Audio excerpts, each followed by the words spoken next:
जी, अभी मार्बल के ऊपर ही हमारी है, मार्बल और बॉल्स वाले क्वेश्चन पे ही। लेकिन अगर यहाँ पे मैं आपको क्वेश्चन करा रही हूँ जिसमें हमारे पास एक से ज़्यादा चीज़ें ड्रा हो रही होती हैं। तो इसमें एक क्वेश्चन दिया हुआ है, a bag contain 3 white 4 black and 5 blue balls, 4 balls are drawn from the bag, find probability that are 1 white 2 black and 1 blue. तो ये पहली लाइन सिर्फ ये है कि 1 वाइट 2 ब्लैक और 1 ब्लू। तो दूसरी लाइन जो है वो 2 वाइट की है और उससे अगला जो है वो नो ब्लैक है और फिर ऑल आर ब्लैक है। तो हम लिखते हैं, पहले हम क्वेश्चन में से लिखते हैं कि कितने वाइट हैं, कितने ब्लैक, कितने ब्लू बॉल्स दी हुई हैं। टोटल हमारे पास 12 होगी और ड्रॉन हमारे पास कितनी 4 बॉल ड्रा हो रही हैं, तो हमने ड्रॉन लिख दिया। ठीक है, 4 balls ड्रॉन हो रही हैं। अब हम पहला क्वेश्चन सॉल्व करते हैं कि 1 वाइट 2 ब्लैक के हम प्रोबेबिलिटी निकालते हैं कि 1 वाइट में से गई है। वाइट कितने हैं 3, तो 3 में से एक बॉल ड्रा हुई है। फिर वो कहता है 2 ब्लैक, तो ब्लैक कितने हैं 4 में से 2 गई है।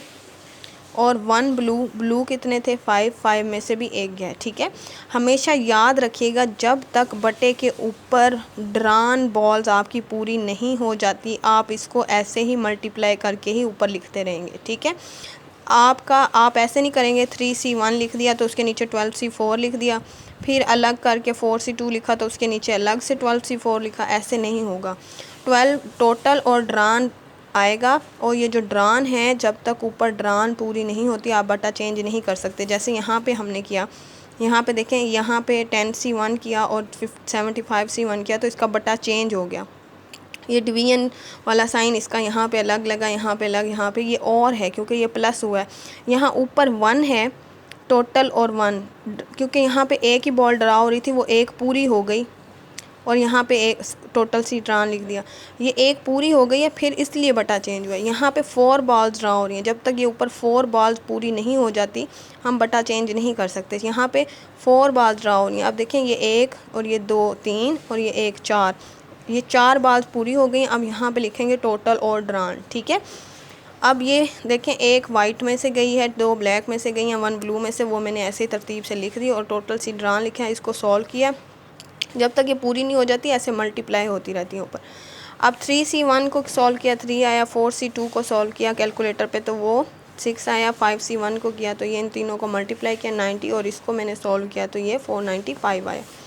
अब अगली लाइन है कि 2 वाइट में से गई हैं। अब देखें, उसने ये तो बताया कि 4 ड्रा हो रही हैं और उसने 4 में से बताया कि सिर्फ 2 वाइट में से गई हैं और वाइट कितनी है 3 में से 2 ड्रा हो गई। ठीक है, 3 में से 2 ड्रा होगी वो मैंने लिख दी।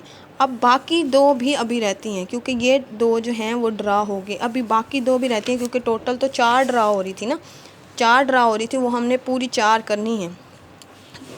वाइट में से 2 चलेगी, अब 2 किस में से जाएंगी, ये जो वाइट के अलावा रह गए हैं कलर ब्लैक और ब्लू, इन दोनों को जमा कर दें कितना बनता है 9, तो 9 में से वो 2 बॉल जाएंगी, वो आप साथ ये मल्टीप्लाई करके लिखेंगे। अब ड्रॉन हमारी पूरी हो गई, अब नीचे हम लिखेंगे टोटल और ड्रॉन। टोटल कितनी बॉल्स हैं 12 और ड्रा कितनी हो रही है 4, तो अब हमने टोटल और ड्रॉन लिख दी।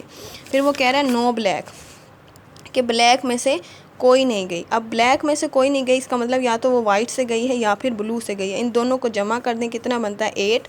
अब 8 में से ही चारों बॉल्स गई हैं तो 8C4 लिखेंगे और टोटल और ड्रॉन लिखेंगे। ये 4 बॉल्स पूरी हो गई तो हम टोटल और ड्रॉन लिखेंगे। ठीक है, फिर वो कह रहा है कि ऑल आर ब्लैक, ब्लैक कितनी बॉल्स हैं 4 और 4 में से ही 4 बॉल्स चली गई हैं तो हम लिखेंगे कि 4C4 ओवर टोटल और ड्रॉन। ये ऊपर 4 बॉल्स पूरी हो गई हैं, हम टोटल और ड्रॉन लिखेंगे तो ये इसको हमने सॉल्व किया और ये हमारे पास 1/495 ये हमारे पास आंसर आ गया। तो ये क्वेश्चन इस तरह से सॉल्व करने हैं।